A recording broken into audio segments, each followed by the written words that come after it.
आयशा के लिए 12 क्यों बजे? तुम्हें क्या हुआ है? कुछ नहीं हुआ मुझे, अपने काम से काम रखा करो। जी।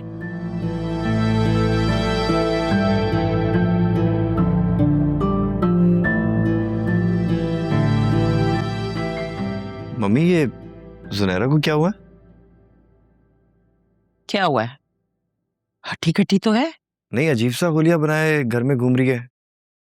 मैंने उसे बात करने की कोशिश की, उसने सीधे मुझे जवाब भी नहीं दिया। हाँ, वो दरअसल उसकी कुछ तबीयत ठीक नहीं है। सर दर्द और बुखार की शिकायत कर रही थी। आराम करेगी तो ठीक हो जाएगी। तुम बताओ, कोई काम था तुम्हें? मम्मी कुछ पैसे चाहिए थे।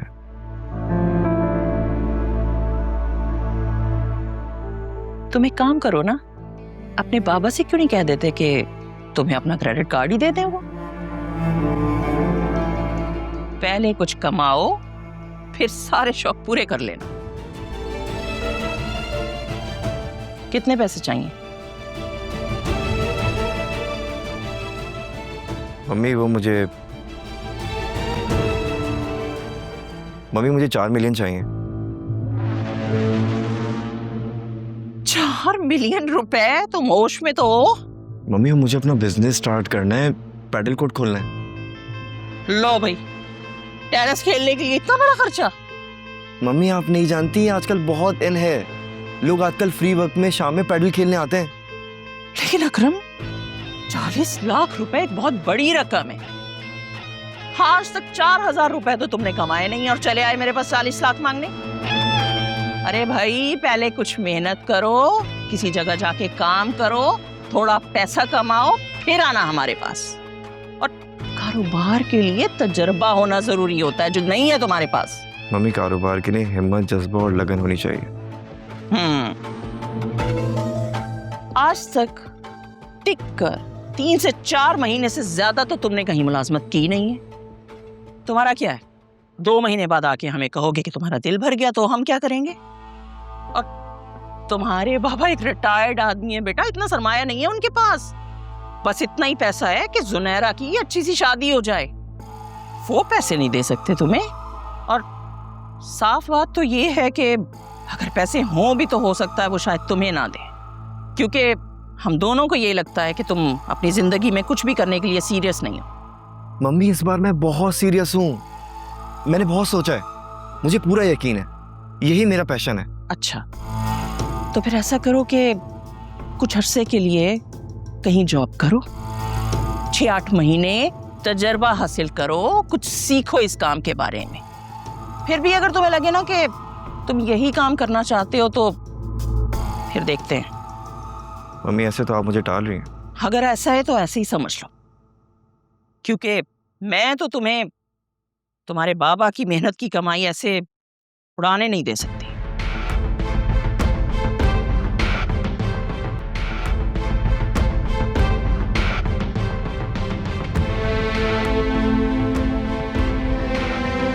अब भी मेरी जासूसी कर रही है।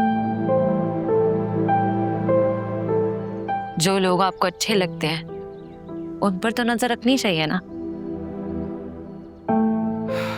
मैं तुम्हें कितनी बार कह चुका हूँ फरिया कि मेरा पीछा करना छोड़ दो, ये सब ठीक नहीं है। समझ नहीं आती एक बात तो है। ठीक, तुम्हें लगता है दिल के मामले में ठीक या गलत ये सब कुछ चलता है? माना मैंने तुम्हें छोड़ दिया, लेकिन किस्मत फिर से मुझे तुम्हारे पास ले आई है। किस्मत नहीं कहते इसे, जिद कहते हैं। और अपनी ये जिद ना मेरी जिंदगी बर्बाद करने से पहले छोड़ दो। शादीशुदा हूं मैं और बहुत खुश हूं। खुश या खुश होने का दिखावा कर रहे हो? मान लो जब तुम मुझे देखते हो इसके हार्ट बीट। मेरा दिल अब सिर्फ एक ही नाम पर धड़कता है और वो है मेरी बीवी। वो बीवी जिसने मेरे साथ हर हाल में खड़े रहने का वादा किया। वो औरत जिसके सामने मैं टूटकर भी मुकम्मल हूं। माना मैंने गलत किया, लेकिन तुम नहीं जानते कि मैंने क्या खोया। वो दौलत, वो अमीर आदमी, ये सब कुछ मेरे लिए एक कैद सी बन गई थी। मुझे जब आजादी मिली तो मुझे एहसास हुआ कि असल सुकून तो मेरा तुम्हारे साथ था। असल सुकून सिर्फ उस वक्त होता है जब मोहब्बत बेगर्ज होती है, और तुम्हारी मोहब्बत तुम्हारी मोहब्बत तो हमेशा हिसाब किताब के साथ आई है। बहुत देर हो चुकी है फरिया। मेरा आज, मेरा कल दोनों सिर्फ मेरी बीवी के साथ है। अगर ये इतना आसान होता तो तुम इतने सख्त अल्फाज ना इस्तेमाल करते। तुम आज भी कहीं ना कहीं मुझे महसूस करते हो।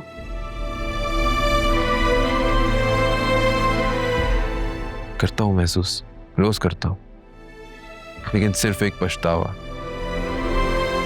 पर ये तुम्हें पता है, तुम मेरी जिंदगी का एक वो चैप्टर जो खत्म हो चुका है, मैं कभी से पीछे मुड़कर नहीं खोलूंगा, याद रखना। मेरी बीवी ही मेरी मोहब्बत है, मेरा सुकून है, मेरा फख्र है। मैं उसे कभी नहीं छोड़ूंगा। अगर तुम मुझे वाकई चाहती हो ना, मेरा पीछा करना छोड़ दो। वहां से मैं अपने दिल के हाथों मजबूर हूं। मैं तुम्हें नहीं छोड़ सकती। छोड़ तो तुम मुझे चुकी थी बहुत पहले, बीच रास्ते में। तुम्हें पता है, जब मैं मंजिल की तलाश में भटक रहा था, तब मेरी बीवी ने मेरा हाथ थामा था और मुझे मंजिल तक पहुंचाने का रास्ता दिखाया। It's too late था। प्लीज वसीम, मुझे छोड़कर मत जाओ। फिर से मेरे पास वापस आ जाओ। प्लीज मेरे हो जाओ। बहता है जो पलकों से वो आंसू ये कहता है, टूटे जो भरोसा तो बाकी क्या रहता है। इस दिल से जुड़े हैं जो वो रिश्ते निभाने को, मासूम सा ये एक दिल कितने गम सहता है। हम दर्द ही ना समझे हाल क्या हमारा है, इश्क में जीते जिस इश्क ने मारा है। दिल इश्क में हारा है, दिल इश्क में हारा है, दिल इश्क में हारा है, दिल इश्क में हारा। तुम्हारा बाप फिर मुझसे उसी रिश्ते के बारे में पूछ रहा है। बताओ, क्या बताऊं उन्हें? मेरी अक्ल पे पर्दे पड़ गए थे जो मैंने तुम्हारी बात मानी। आज कुछ दिन के लिए रोक लिया होता मैंने उन लोगों को, कोई ना कोई बहाना बना देती। मम्मी प्लीज अभी ये शादी का चक्कर छोड़े ना। उमर ने मुझसे वादा किया कि वो जर्मनी से आते ही हमारे घर आएगा। बस अब वो किसी तरह 2 सालों के लिए टाल दें। 2 साल? अरे जो धूल तुमने मेरी आंखों में झोंकी है ना, उसके बाद तो मैं तुम्हें 2 महीने में चलता करूंगी इस घर से। कसम खुदा का, इतनी आजादी तुम्हें इसलिए दी थी कि ऐसे लूजर लड़के से अफेयर चलाओ? अरे बेवकूफ, अपनी भाभी से ही कुछ सीख लेती। कैसे लव मैरिज को अरेंज मैरिज में बदला और कैसे अनटपकी इस घर में। मम्मी प्लीज मुझे माफ कर दे, मुझसे गलती हो गई, लेकिन अब प्लीज 2 सालों तक तो वेट कर लेना। मैंने मुझसे वादा किया है कि वो मुझसे शादी करेगा, उसको बस थोड़ा सा वक्त चाहिए। मर गया उमर, खबरदार जो उसका नाम भी मेरे सामने लिया तो खून भी जाऊंगी मैं तुम्हारा। तो अब हर बात पे मरने मराने पे उतर आती हैं। अब उसकी अम्मी नहीं मान रही तो उसमें उसकी क्या गलती है? मेरे सामने ना उमर की ज्यादा हमायत करने की जरूरत नहीं है, क्योंकि मुझसे बुरा कोई नहीं होगा। और तुम्हें क्या लगता है, जिस घर में ऐसी खतरनाक औरत रहती हो, मैं तुम्हें भला उस घर में भी आऊंगी? मम्मी मैं उमर के अलावा और किसी से शादी नहीं करूंगी, मैं मर जाऊंगी। तुम मर जाओ। ऐसी बेगैरती दिखाने से तो बेहतर है कि मर ही जाओ तुम।